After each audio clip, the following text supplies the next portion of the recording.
Kung mahilig ka sa pag-alam ng iyong daily horoscope, ang astrolohiya ay may higit pang bagay na kayang ibigay nito sa iyo. Siguradong bibigyan ka nito ng payo sa mga desisyon na gagawin mo para sa susunod na buwan, gaya ng mga dapat at hindi mo dapat na gawin. Pero alam mo ba na kaya ka ding tulungan ng astrolohiya sa pagpapaganda ng iyong bahay? Tama ang pagkakadinig mo, Kalaurel, dahil ang iyong astrological sign ay kayang bigyan ka ng insight sa kung anong kulay ang dapat mong ilagay sa iyong sala o kwarto. Alalahanin na ang video na ito ay para lamang sa mga may bukas na isip at paniniwala sa mga ganitong paksa at gawain. Kung ang video na ito ay hindi nagre-resonate sa iyo, ay mas mabuting i-skip mo na lamang ang video na ito.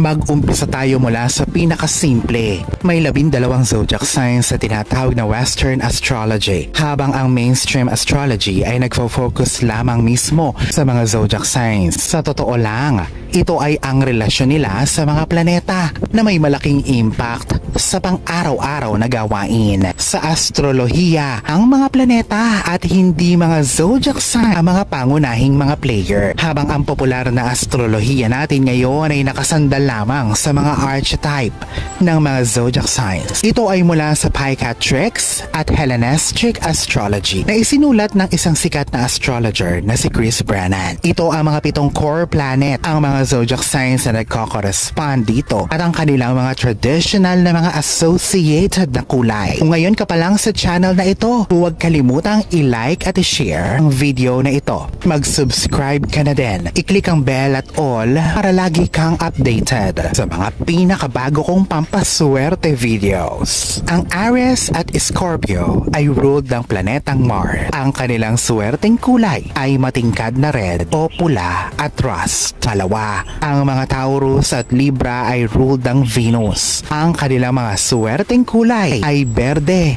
pink, puti at mga pastel na kulay. Pangatlo, ang mga Gemini at Virgo ay ruled ng planetang Mercury. Ang kanilang swerteng kulay ay orange. Pang-apat, ang mga Leo ay ruled ng planetang Araw. Ang kanilang mga swerteng kulay ay gold at yellow. Pang-lima, ang mga Cancer ay ruled ng planetang Moon o Buwan. Ang kanilang mga swerteng kulay ay silver at puti o white. Pang-anim, ang Sagittarius at Pisces ay ruled ng Jupiter. Ang kanilang swerteng kulay ay purple, asul at yellow. Pang-pito para naman sa mga zodiac signs na Capricorn at Aquarius na ruled ng planetang Saturn. Ang kanilang mga swerteng kulay ay brown, black at gray.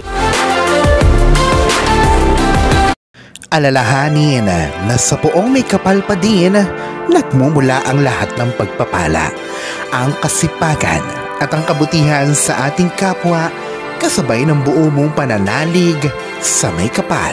Ang siya pa rin na dapat ay manaig. Ang mga ito ay mga gabay lamang. This is Fiddle Rosario. Thank you for watching.